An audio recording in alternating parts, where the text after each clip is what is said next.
안녕하세요. 저는 올해로 55세가 된 여자입니다. 이름은 박미자예요. 제가 이렇게 사연을 보내게 된 건 저희 친부였던 아버지 때문입니다. 친부였던 아버지에게 속 시원하게 복수를 했지만 사람이란 게 참 저한테 그렇게 모질고 증오의 대상이었던 아버지였어도 마음 한켠이 이상하게 서글프네요. 주변에 보면 부모가 부모답지 않은 그런 경우를 많이 봅니다.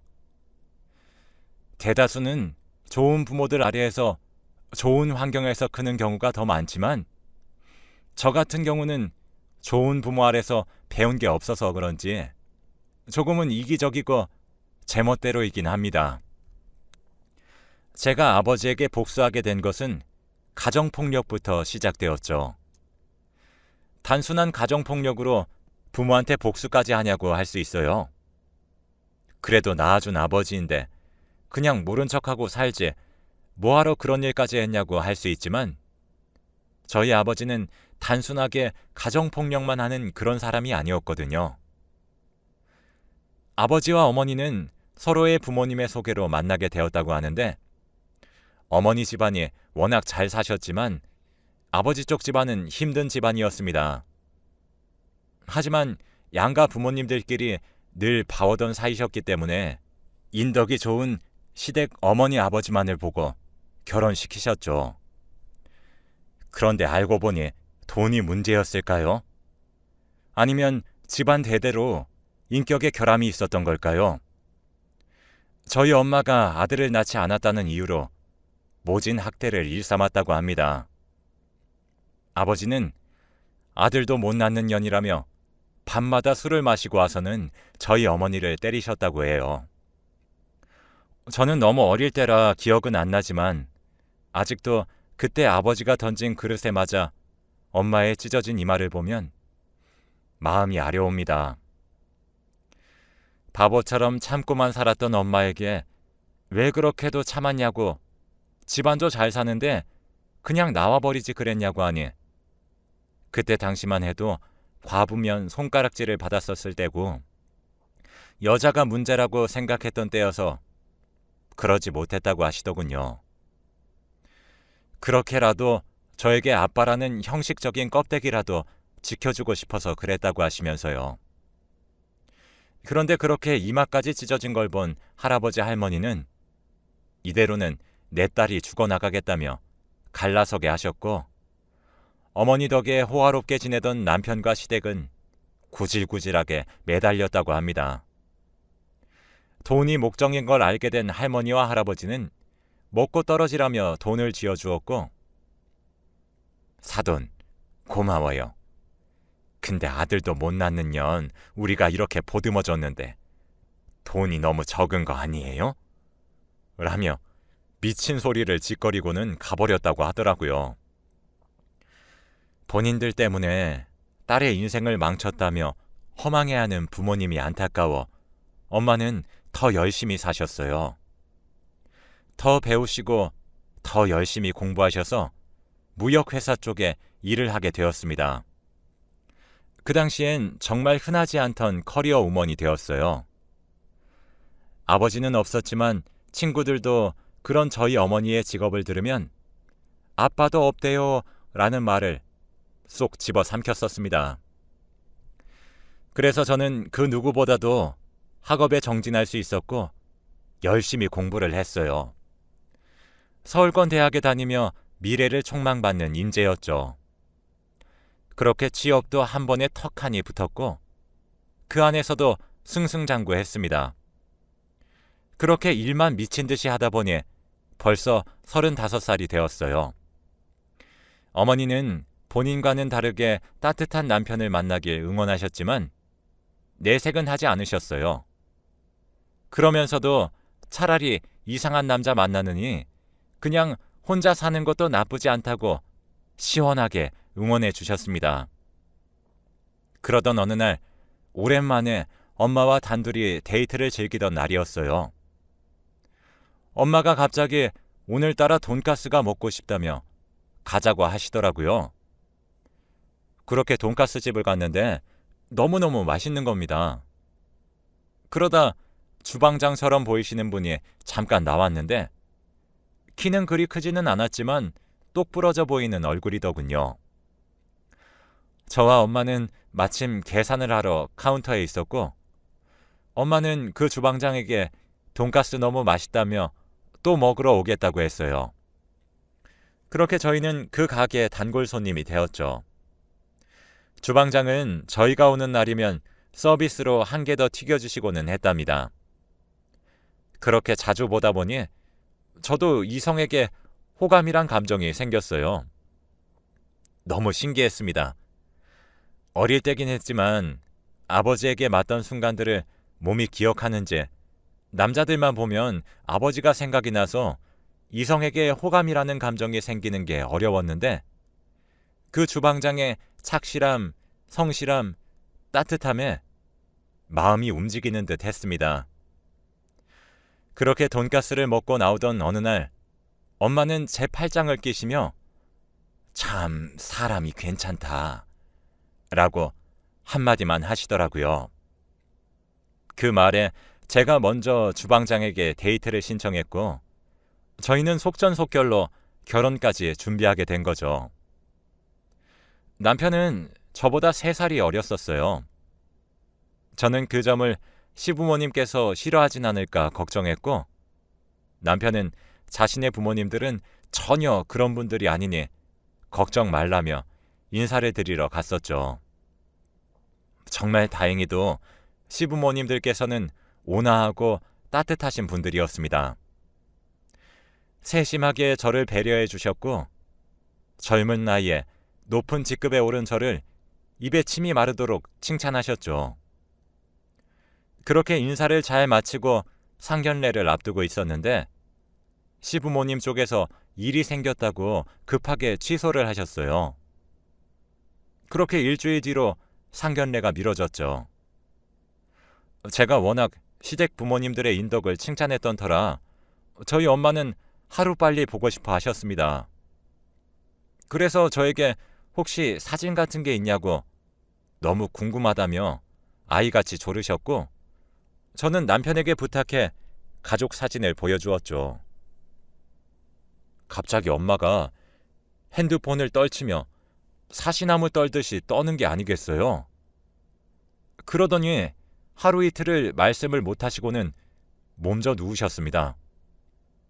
저는 혹시나 엄마가 잘못될까봐 회사 연차까지 쓰고 돌봐드렸고 그런 저를 본 엄마는 안 되겠다며 말을 하시는데 충격적이게도 남편의 시아버님이 바로 제 친아빠라고 말씀하시더군요.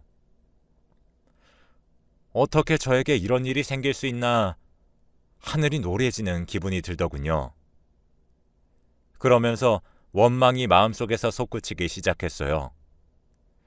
딸을 낳았다는 이유로 엄마를 때리고 버려놓고는 잘 살고 있는 아버지가 너무 싫었습니다. 내 손으로 무너뜨리고 싶다는 생각이 들었죠.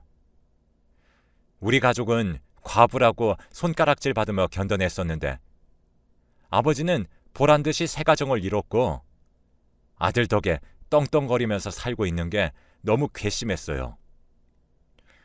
엄마는 그냥 마음을 접으라고 하더라고요. 그냥 잊고 다시 새로운 사람 만나서 살면 된다고 더 이상은 얽히지 말자고 했지만 그런 엄마를 보니 더욱더 복수가 하고 싶더라고요. 엄마를 설득했어요. 엄마뿐만이 아니고 할아버지 할머니도 아버지네 가족에게 당한 거라고요. 그런데도 돈까지 뺏기며 딸 낳았다는 이유만으로 사람 취급도 안 했는데 엄마는 그러고 싶냐고 하면서 저는 복수의 칼날을 뽑고야 말았죠. 상견례도 결혼식도 무사히 치러냈습니다. 적당한 사람을 골라 저희 엄마인 척 해달라고 했었고 저희 계획은 순조롭게 첫 스타트를 끊게 되었습니다. 집안에 복덩이가 들어왔다며 저를 흐뭇하게 바라보시는 시아버지를 볼 때마다 피가 끓는 것만 같았어요. 한 마리의 짐승을 보는 것 같았죠. 저는 일단 그 집의 재산을 몽땅 털어가야겠다 생각해서 신혼집의 명의도 제 것으로 해두었고, 그동안 남편 돈으로 사둔 땅도 제가 남편을 꼬드겨 제 명의로 다 이전시켜 두었습니다. 시댁 쪽에서는 잘 사는 집안 며느리라고 생각을 했는지 그런 행동에 별로 의심하지 않았었죠. 그저 제 마음을 얻기 위해 더 많은 땅들과 부동산을 제 앞으로 이전시켜 주었습니다. 그렇게 잘 나가는 며느리였던 저는 시댁에 명문가라는 타이틀까지 달아주게 된 거죠. 시댁은 그런 저를 자랑하고 싶어서 근질근질해 하셨습니다. 그래서 저는 맞장구를 쳐주었죠. 거하게 한턱을 쏘며 잘 나가는 며느리 뒀다며 주변의 부러움의 대상이 되었습니다. 이제 제 두 번째 계획을 진행하려고 했는데 한 가지가 부족했습니다. 마지막 계획을 완성하기 위해선 시부모님들의 더 큰 약점이 필요했거든요. 그러던 어느 날 술에 취한 남편이 뜻밖의 일을 입에서 꺼냈습니다. 사실 자신이 7살이 되던 해에 여동생이 생겼다고 했습니다. 그런데 출산을 하러 갔던 엄마 아빠는 여동생이 태어나자마자 죽었다고 하면서 오열을 했다고 해요. 얼굴도 한번 보지 못하고 죽은 여동생이 안쓰러워 가끔 이렇게 생각난다고 하더라고요. 그 뒤로 부모님은 아이를 낳지 않았고 홀로 커서 그런지 죽은 여동생이 가끔씩 생각날 때가 있다고 하더군요. 그러면서 남편이 문득 그 말을 꺼냈습니다. 근데 이상하지? 여동생이 죽었는데 엄마 아빠는 장례도 치러주질 않았어. 지금 생각해보면 너무 이상해. 또 더 이상한 건 뭔 줄 알아? 여태까지 여동생 산소에 단 한 번도 데려간 적이 없어. 라고 이야기를 하는 게 아니겠어요? 저는 그래서 남편에게 준철 씨가 한번 물어보지 그랬어요. 안타깝다. 라며 슬쩍 떠봤지만 남편은 나도 왜 안 물어봤겠어. 근데 그 말만 꺼내면 대답을 안 해주시니까 물어보질 못한 거지. 라며 탄식했습니다. 저는 조금 이상하다는 생각이 들었죠. 보통 자식이 죽었을 때 하는 행동은 아니니까요. 저는 남편의 나이를 역추적해서 그때 보육원이나 무연고자 유아 사망 사건들을 다 뒤졌습니다. 보육원에는 그때 당시에 영아가 들어온 적은 없었지만 법조계에 아시는 분들이 있어 무연고자 유아 사망 사건 기록들을 뒤지기 시작하는데 한 사건이 유독 눈에 띄었습니다. 그 사건이 일어난 동네며 정황이며 모든 것이 시댁을 의심하게 하더라고요. 본능적으로 그렇게 시댁의 큰 약점을 잡게 되었다고 생각한 저는 다음 계획으로 넘어갔죠. 매일같이 저를 보며 아이를 언제 가질 생각이냐고 성하셨던 시부모님이었기 때문에 남편에게 사실대로 이야기를 하는 게 어떻냐고 했었죠. 사실 저희는 아이를 낳지 않기로 서로 약속을 하고 결혼을 한 것이었는데 자꾸 손자를 원하시는 걸 알고 있어서 남편도 머리를 아파했습니다. 그래서 저는 남편에게 그냥 제가 아이를 못 낳는 몸이라고 이야기하는 게 어떻냐고 했어요. 워낙 저를 이뻐하던 시부모님이셨기에 그게 나을 수도 있겠다고 했죠. 남편은 그런 저에게 미안해하면서도 그렇게 마음을 써주는 저를 더 고마워했었고 시아버님과 시어머님을 불러 고백을 한 거죠. 그랬더니 아니나 다를까 시아버님이 고래고래 악을 치시며 애도 못 낳는 년이라고 소리를 치셨고 저런 것도 며느리라고 데려다 앉혔냐며 기어이 저를 때리시려고 하는 겁니다. 저는 저의 마지막 계획이 있었기 때문에 죄송하다며 빌고 빌었어요. 남편은 그런 아버지의 모습에 놀랐고 아버지에게 대들었죠. 그 사람 몸에 손대지 말라고 처음으로 화를 냈습니다. 시아버지는 그런 아들의 모습에 언성을 높이면서 애도 못 낳는 게 무슨 얼어 죽을 와이프냐고 하며 저에게 달려들어 머리채를 잡고 흔드시더군요. 남편은 아버지를 밀치며 다시는 우리 집에 얼씬도 하지 말라며 앞으로는 부모님도 아니라며 핏대를 세우고 악을 질렀고, 그렇게 애지중지하던 아들의 폭탄 선언에 시부모님들은 뒷목을 잡고 거의 쓰러지셨습니다. 아들 하나만 바라보고 살아왔는데 얼마나 마음 찢어졌겠습니까? 저는 정말 그 순간 시아버지의 표정을 보며 그동안 우리 모녀 마음 아프게 한 벌을 톡톡하게 받은 거라고 마음속으로 욕을 한 바가지 했었죠. 그렇게 두 번째 복수극도 마무리되고 마지막 계획이 남았습니다. 끝까지 제 편이던 남편에게 미안한 마음이 들었어요. 그렇게 인격적으로 본받고 싶다고 믿었던 부모님이었는데 자신이 그렇게도 증오하던 부류의 인간들이었으니 많이 충격을 받았을 겁니다. 그래서 더 저에게 의지하고 미안하다며 자신도 몰랐다고 사과를 하더군요. 저는 그날 남편에게 다 사실대로 말했습니다. 남편은 충격으로 말을 잇지 못하더군요. 믿었던 저마저 배신을 한 거니 남편의 충격은 더 엄청났겠죠. 그때 갑자기 시부모님께서 저희의 집에 찾아오셨습니다. 그러면서 사기죄로 저를 고소했다고 하더군요. 아이도 못 낳는 년이 자기 아들까지 뺏어갔다고 말이죠. 아이를 낳을 수 없는 몸으로 결혼한 건 사기라며 바락바락 호통을 치셨습니다. 그때 남편이 앞을 막아서면서 아버지가 그런 말할 자격 있어요? 라며 사실을 이야기했죠. 아이를 낳지 않기로 약속했다는 말을 듣고는 주저앉으셨습니다. 어떻게 네가 이 말만 계속 반복하셨습니다. 저는 남편에게 다가가 미안해. 당신 이용한 거 나 용서하지 마. 나도 벌 받으며 살게. 라고 말을 했고 시부모님들에게 물었습니다. 몇십 년 전 유기하셨죠? 라고 물으니 시어머니께서는 벌벌 떠시며 대답을 하지 않으셨습니다. 저는 그 모습을 보고 확신이 들었고 어머니, 말씀해 보세요. 어떤 벌을 받으시려고 그런 짓을 하신 거예요? 딸이면 죽어도 된다는 거예요? 어머니도 같은 여자면서 어떻게 그런 극악무도한 짓을 하신 거예요? 라고 했더니 어머니는 대성통곡을 하시며 어렵게 말을 이어가셨습니다. 그래, 내가 천벌 받은 거야. 내 딸, 내 손으로 버렸어. 다 이 사람 때문이야.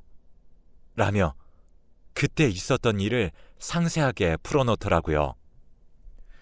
그렇게 자상하고 인정 많던 남편이 딸인 걸 안 순간부터 다른 사람처럼 변했고 자신에게 그 딸을 못 버리겠으면 혼자 나가 살라는 말에 그게 너무 무섭고 두려워 딸을 버렸다고 했습니다. 저는 그 집에서 당장 뛰쳐나와 미제 사건이었던 그 영아 유기 사건의 진범으로 증거물을 제출했습니다. 게다가 제가 아이를 못 가지게 된 걸 알았을 땐 폭언을 하고 폭력까지 휘둘렀던 아버님의 모습에 영상에 고스란히 찍혀 있었고 아마 판사에게 더 큰 형을 때릴 수 있는 증거 자료가 되었죠. 어머님과 아버님은 사건의 진범이 되셨고 무기징역을 받았습니다. 저는 아버지에게 사과를 바라지도 않았지만 최소한 저와 엄마에 대한 미안한 마음이 있길 바랐고 저는 엄마에게 이 모든 사실을 말했습니다. 엄마는 속 시원히 웃지도 울지도 못하셨어요. 그렇게 자신을 아프게 하던 사람이었지만 그래도 남편으로 정을 맺고 산 세월이 7년이었기에 속 시원해하지 못하는 것 같았습니다. 그렇게 제 복수극은 성공적으로 마쳤지만 알 수 없는 이런 서글픈 마음은 무엇 때문인지 알 수가 없네요. 그리고 남편과의 관계를 정리하기 위해 만났습니다. 그리고 먼저 무릎 꿇고 사과했어요. 당신은 아무 잘못이 없는데 내가 그렇게 집안을 풍비박산 낸 거 용서하지 마. 미안해. 라고 했더니 남편은 저를 일으켜 세웠습니다. 정말 남편은 그 집안에서 나온 사람이 맞을까 싶을 정도로 착하고 순한 사람이었죠. 그리고 강한 사람이었습니다. 저에게 오히려 알아야 될 걸 빨리 알게 해준 걸 고맙다고 하더군요. 자신도 정말 몰랐던 모습이었다고 합니다. 감쪽같이 속고 살았다며 다른 여자를 만났다면 아마 그 여자가 그런 수모를 겪었을 수도 있었을 거라고 오히려 빨리 알게 된 게 다행이라고 했죠. 그리고는 또 하나 고마운 건 자신의 악몽에서 벗어나게 해준 게 고맙다고 했습니다. 그래서 무슨 말이냐고 물으니 여동생이 죽고 난 후로 알 수 없는 악몽을 꾸었는데 웬 여자아이가 매일 밤 야산에서 울면서 살려달라고 했다고 합니다. 그래서 자신은 더 여동생을 못 잊고 지냈고 죽었다고만 믿었기에 유기 사건이라고는 상상도 못했다고 하더라고요.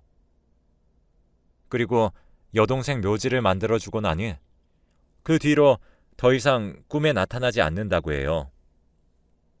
어쩐지 저와 지낼 때에도 남편은 밤마다 식은땀을 흘리며 깨는 모습이 자주 있었거든요.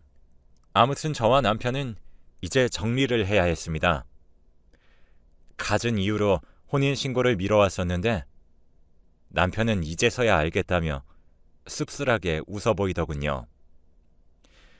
이제 남편이 아닌 이복 오빠와 여동생 사이로 돌아온 거죠. 저는 그동안 명의 이전을 받아왔던 땅들과 아파트를 돌려주었습니다. 아버지가 가지고 있으면 혹시나 합의금이나 영치금으로 쓸까봐 다 뺏어둔 거였습니다. 감옥에서라도 떵떵거리며 살게 하고 싶지도 않았거든요. 그렇게 이복 오빠와는 절친하게 지내고 있습니다.